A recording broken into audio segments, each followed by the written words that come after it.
The Georgia State Election Board just moved one step closer to a potential takeover of Fulton County. The board appointed 3 people to conduct a performance review in the county. And the panel includes 1 Democrat, 1 Republican, and the general counsel for the Republican Secretary of State, Brad Raffensperger. Fulton County is a Democratic bastion that includes Atlanta. President Joe Biden handily won there over Trump last election, drawing the now ex-commander-in-chief's ire. Fulton County was one of the targets of Trump's baseless and false fraud claims. Still, those fraud lies were part of what spurred Georgia's sweeping new elections law that allows the state to take over county election boards if deemed necessary. Republicans have long set their sights on Fulton County, which has been plagued for years by voting issues, including things like long lines, slow results, and administrative errors. But Democrats argue the review is a blatantly partisan takeover attempt, noting there was zero evidence of fraud there, and the 2020 election results were reaffirmed by 3 recounts.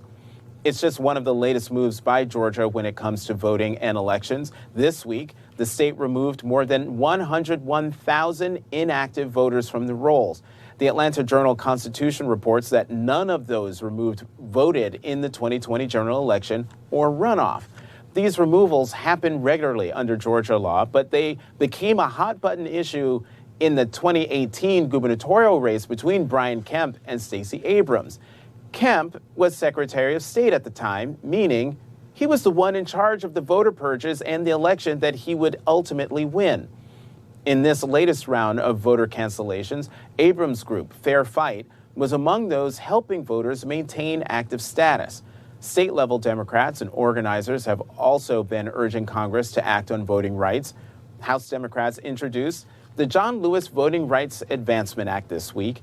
The bill, named after the longtime Georgia congressman and civil rights icon, aims to restore protections against voting discrimination gutted by the Supreme Court. On the Senate side, Georgia freshman Senator Raphael Warnock is working on a slimmed-down voting rights bill.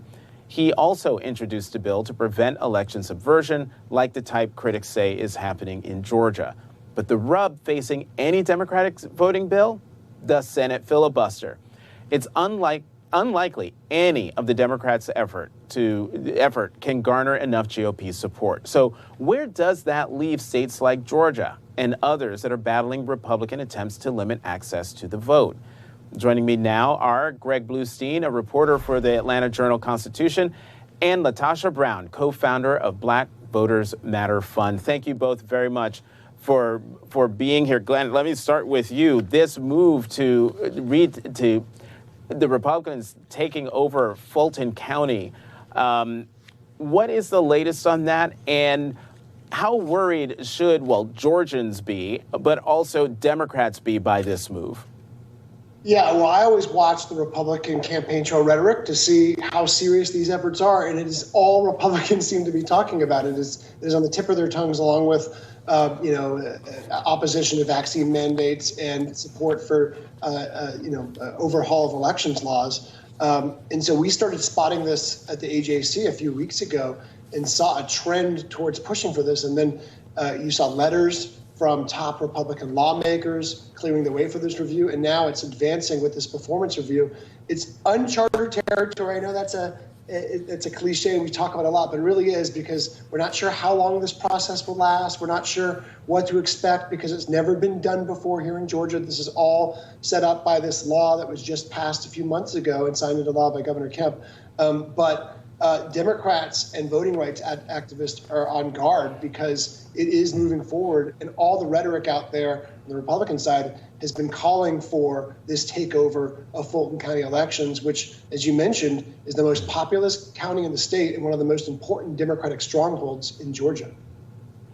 Greg, I want to apologize. I called you Glenn. I'm sorry about that, Greg. LaTosha, you are one of those people who is on the ground. You've been on the ground. You've been organizing and registering people. Your reaction to what is happening in Fulton County? A couple of things. I think it's really simple. This is cheating. This is political corruption 101. whenever you are in a democracy, and what you can have is a political party that can weaponize the administrative process so that when they don't like the voters or they don't like the outcome, they can decide that they're going to make it that much more difficult, that they can take over the election process. That in itself is political corruption. We have to call it what it is. And so what we're seeing right now is in this last election, there was a historic turnout of voters in Georgia, which led to an outcome that many in the Republican Party did not like. And so instead of them literally looking at how can they create an agenda that's more inclusive and more reflective of who makes up Georgia, they decide to weaponize the administrative process and be able to take over this process, which is essentially what Trump was calling for. What is happening right now is essentially what he wanted to happen, and they're actually following through with that. And so what we have to do, we also recognize that we've got to have federal legislation. This law is not like it's going to happen, it is happening now.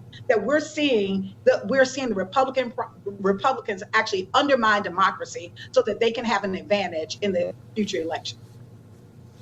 You know, Greg, Senator Warnock spoke at the Atlanta Press Club today, and you were there. What did the senator say in regards to voting rights and the filibuster? Well, he's pushing forward his slimmed-down version of a federal voting rights expansion that would preempt some of these changes that the Georgia law is calling for. But he's also clear-eyed about the prospects of it moving forward in the Senate, where there is the filibuster. He supports rolling back elements of the filibuster when it comes to voting rights bills. But of course, without the support of Senators Manchin and Sinema, it is very hard, on the Democratic side, it's very hard to even imagine that going forward. But he's not giving up on the voting rights expansion. He says it's part and parcel with the infrastructure measure that, of course, is getting so much attention. He sees the voting rights measures as boning up the infrastructure of America's democracy. Mm-hmm. And LaTosha, you're in Georgia and registering voters and being a part of the process there, but you have your ear to the ground, and I'm sure you're talking to folks here in Washington as a part of the voting rights effort on Capitol Hill. How confident are you that Democrats will be able to, one, get a voting rights bill passed through the Senate, whether with or without the filibuster? You know, I think we're going to have to end the filibuster. There's no way around it. The truth of the matter is we have the political party that is actually being obstructionist in a process. What they've shown is they're the biggest perpetrators of voter suppression. And so it's not going to happen unless we end the filibuster. I do think that there's the possibility we have to continue to apply pressure for the Democrats, in which literally when we're looking at the people of Georgia, the reason why the Democratic Party has power and advantage right now is because of the people of Georgia, the voters of Georgia. And now the voters of Georgia are being under attack. And so what I think you're going to see is a sustained effort to actually apply pressure, whether it's through direct action, whether it's organizing. We're actually having a national event on the 28th, next Saturday, which is really, we're calling for, we're calling a good trouble rally, where we're actually calling for the end of the filibuster. Those that may remember what happened in the voting rights movement and in the vote and on the March on Washington, one of the first things that was actually called by Dr. King and others was the end of the filibuster, because it's always in many ways been used and weaponized against civil rights legislation. So there's no way around it. It has to be carved out, eliminated, or whatever. It cannot be a tool that continues to operate as a barrier for democracy and for voting rights. Last question to you, Greg, and that is this. I mean, Democrats have seen the pressure being applied with, the Texas Democrats coming to Washington, applying pressure on voting rights from a Democratic perspective. But I'm just wondering, in Georgia, does any of this stuff have any impact on the way Republicans are viewing what's happening and what they're doing? Do they even care? And look, Republicans and Democrats are using these issues to energize their base. For a while there, especially after Major League Baseball yanked the All-Star game from Metro Atlanta, it was the number one thing Republicans were talking about, voter integrity, about how MLB was being unfair to Georgia. And you're seeing it with the Democratic side too. In 2018, at first, there was a little hesitancy for Democrats to talk about voting rights because I think they worried that it sent the wrong signal to voters not to bother casting a ballot because it might not get counted anyway. But then you saw a switch where they more aggressively talked about voting rights to say, hey, make a plan. And, we certainly saw that in 2020 with, hey, if you're first, if you can't wait in line for 4 hours at this precinct, use a drop box, use an absentee ballot, go on election day. So you saw that. So you're definitely seeing both parties trying to energize their base with these issues. But the Republicans are talking a lot about voter integrity and ballot access on their end as well.